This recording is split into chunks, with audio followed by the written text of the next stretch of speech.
పాకిస్తాన్లో ఎప్పుడు చూసినా అల్లర్లు, కొట్లాటలు, దోపిడీలు, మానభంగాలు, మత మార్పిళ్లు. అక్కడి న్యాయ వ్యవస్థ కూడా అంతకన్నా భిన్నంగా ఉండదు అనే అభిప్రాయం అందరిలోనూ ఉంది. అయితే అది నాణ్యానికి ఒక పార్శ్వం మాత్రమే. అదే నాణ్యానికి అప్పుడప్పుడు మరో పార్శ్వం కూడా తళుక్కుమని తిరగబడిపోయి ఆశ్చర్యపరుస్తూ ఉంటుంది. విచిత్రం ఏంటంటే భారత్, పాకిస్తాన్ ఇచ్చిపుచ్చుకునే ధోరణిలో వ్యవహరిస్తే ఎంత అద్భుతంగా ఉంటుందో, పాక్ ఆర్థిక ప్రగతి ఎంత బాగా దూసుకెళ్తుందో వివరించే ప్రయత్నాలు కూడా జరుగుతున్నాయి. అక్కడ మైనార్టీగా ఉన్న హిందువులే ఆ పని చేస్తున్నారంట. భారత్లో ఉన్న ప్రాచీన ఆలయాల్లాగే పాకిస్తాన్లోనూ ఎంతో ప్రాచీన చరిత్ర ఉన్న ఆలయాలు ఉన్నాయని, ఇప్పుడు భారత్ అనుసరిస్తున్న ఆర్థిక నమూనానే పాక్ కూడా అనుసరిస్తే అద్భుతమైన ప్రగతి సాధ్యమని అక్కడి ప్రభుత్వానికి విడమరిచి చెప్పే ప్రక్రియ ఒకటి సాగుతోంది. మరి ఆ వివరాలేంటి? పాక్ రాజకీయ వ్యవస్థను కదిపే ప్రయత్నం. ఆంజనేయుడే సాక్షిగా హిందూ పూజారి ముందడుగు. పాక్ పాలకుల ముందు కొత్త నమూనా ప్రతిపాదన. భారత్లో ఉన్నట్టుగానే పాకిస్తాన్లో ఎన్నో దేవాలయాలున్నాయి. ప్రాచీన భారత చరిత్ర అంతా ఒక రకంగా పాక్లోనే ఎక్కువగా ఉందంటే కూడా అతిశయోక్తి కాదేమో. అలాంటి ప్రాచీన హిందూ దేవాలయాల్లో ఒకటే కరాచీలోని పంచముఖ హనుమాన్ టెంపుల్. 1500 ఏళ్ల పురాతనమైన చరిత్ర ఈ ఆలయం సొంతమట. నూతనంగా రూపొందించిన పంచముఖ దేవాలయాలు దేశంలో చాలానే ఉన్నాయి. కానీ ప్రాచీన కాలం నాటి పంచముఖ ఆంజనేయ స్వామి ఆలయం మాత్రం ఖచ్చితంగా అరుదైందే. మనకు స్వాతంత్ర్యం వచ్చి 7 దశాబ్దాలే కావచ్చు. పాకిస్తాన్ ఏర్పడింది కూడా 70 ఏళ్ల క్రితమే. కానీ ప్రాచీన భారతానికి ఉన్న చరిత్ర వేలాది ఏళ్ల అపురూపం. దేశ విభజన తర్వాత కొత్త సరిహద్దులు వచ్చాయి, కొత్త చట్టాలు ఏర్పడ్డాయి, మతాలను బట్టి ట్రీట్మెంటు అమల్లోకి వచ్చింది.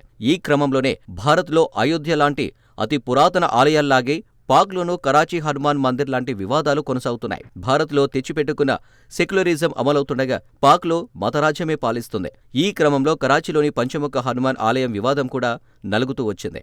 ఈ మధ్య దానికి విముక్తి కూడా లభించింది. తాజాగా ఆ ఆలయ పూజారి రామ్నాథ్ మిశ్రా కొద్ది రోజుల క్రితం అయోధ్య రామయ్యను దర్శించుకోవడానికి వచ్చినప్పుడు కొన్ని అరుదైన అంశాలు బయటపడ్డాయి.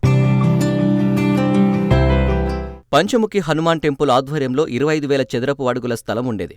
దేశ విభజన తర్వాత అక్కడ హిందువుల పట్ల జరుగుతున్న అరాచకాల దరిమిల హిందువుల సంఖ్య తగ్గిపోవడం లేదా మత మార్పిలు వంటి కారణాలతో రాను హిందువుల సంఖ్య గణనీయంగా తగ్గిపోయింది. ఫలితంగా ఒకప్పుడు ఎంతో వైభవంగా పూజలందుకున్న హనుమంతుడు కాలక్రమంలో తన వైభవాన్ని కోల్పోయాడు. పాలకుల దయాదాక్షిణ్యాల మీద ఆధారపడి ఉత్సవాలు జరుపుకోవాల్సిన పరిస్థితి తలెత్తింది. అయితే ఆలయ అర్చకుడు రామ్నాథ్ మిశ్రా తన పూర్వీకుల నుంచి కూడా ఆలయ ఉనికి కోసం పోరాడుతూ వస్తుంది. రామ్నాథ్ తాతలు, తండ్రుల హయాం నుంచి పోరాడుతున్నారు. ఆలయ పరిధిలో ఉండే 25,000 చదరపు అడుగుల స్థలం కాస్త దారుణంగా కుంచుకుపోయింది. కరాచీలోని జిహాదీ శక్తులు ఆలయ భూమిని ఆక్రమించేసుకున్నారు. పూజలు జరపరాదంటూ ఆంక్షలు విధించారు.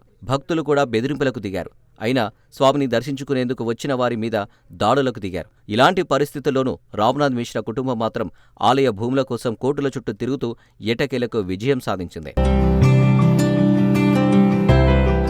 ఆలయ స్థలాన్ని తిరిగి పొందేందుకు రామ్నాథ్ మిశ్రా ఎంతో కష్టపడ్డాడట. దేశ విభజన జరిగే నాటికి ఆలయ స్థలానికి సంబంధించిన పత్రాలను కోర్టులో ప్రొడ్యూస్ చేశాడు. దీంతో హైకోర్టు రామ్నాథ్ పక్షాన తీర్పిచ్చింది. దేశ విభజన సమయంలో ఎంత స్థలం ఉండేనో అంత స్థలం ఇవ్వాలని కోర్టు ఆర్డర్ జారీ చేసిందట. అయినా అక్కడి పాలకులు మాత్రం పెడచెవిన పెట్టడంతో ఆయన సుప్రీంకోర్టును ఆశ్రయించారు. దీంతో 2018లో సుప్రీంకోర్టు జిహాదీ శక్తుల అరాచకాలు ఆపాలని, హిందూ మైనారిటీల ఆస్తులు వారికి అప్పగించాలని, వారి ప్రార్థనా మందిరాలకు రక్షణ కల్పించాలని సుప్రీంకోర్టు ఆదేశాలు జారీ చేసిందట. దీంతో రామ్నాథ్ ఆనందానికి అవధుల్లేవు. అయితే సుప్రీంకోర్టు తీర్పుతో పాక్ పాలకులు రామ్నాథ్కు బాగా సహకరించారట.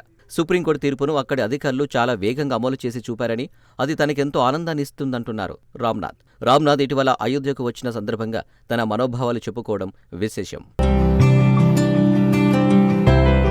పాక్ సుప్రీంకోర్టు తీర్పు ప్రకారం నడుచుకున్న పాక్ సైన్యానికి రామ్నాథ్ ప్రత్యేకంగా కృతజ్ఞతలు చెబుతున్నాడు. బాధిత హిందువుల పక్షాన సైన్యం నిలబడదంటున్నాడు.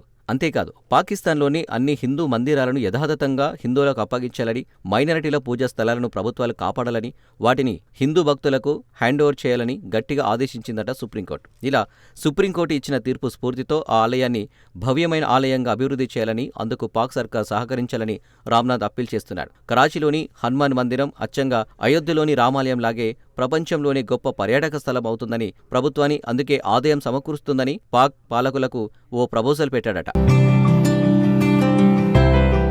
రెండు దేశాల మధ్య సంబంధాలు బలపడేందుకు తన ప్రతిపాదన చక్కటి మార్గం చూపుతుందంటున్నాడు రామ్నాథ్. తన నేతృత్వంలో చార్ధామ్ యాత్రకు వెళ్లాలని పాకిస్తాన్ హిందువులు కోరుకుంటున్నారట. ఇప్పటివరకు పాక్ హిందువులు చార్ధామ్ యాత్ర చేసే అవకాశం చిక్కలేదట. మొన్న ప్రయాగ్లో జరిగిన కుంభమేళా తర్వాత అంతటి ఆర్థిక పటిష్టత పాక్ కూడా వస్తుందని, రెండు దేశాల మధ్య సత్సంబంధాలు ఏర్పడితే తన మాతృభూమి అయిన పాకిస్తాన్ను కూడా అంతటి అద్భుతమైన భవిష్యత్తు ఉందన్న నమ్మకం తనకు ఏర్పడిందంటున్నాడు రామ్నాథ్. పేషావర్లో గోరఖ్నాథుడు, చిట్టిహట్టిలో శివుడు, కరాచీలో పంచముఖ ఆంజనేయుడు, ఇస్లామాబాద్లో కృష్ణ మందిర్, ఇలా పాకిస్తాన్లో ఎన్నో అద్భుతమైన దేవాలయాలు ఉన్నాయని, వాటిని అభివృద్ధి చేసుకుంటే పాక్కు మాత్రమే గాక హిందువుల ఆత్మగౌరవం కూడా పెరుగుతుందంటున్నాడు. మరి రామ్నాథ్ ప్రపోజల్ను పాక్ సర్కార్ సీరియస్గా తీసుకుంటుందా? వేచి చూడాలి.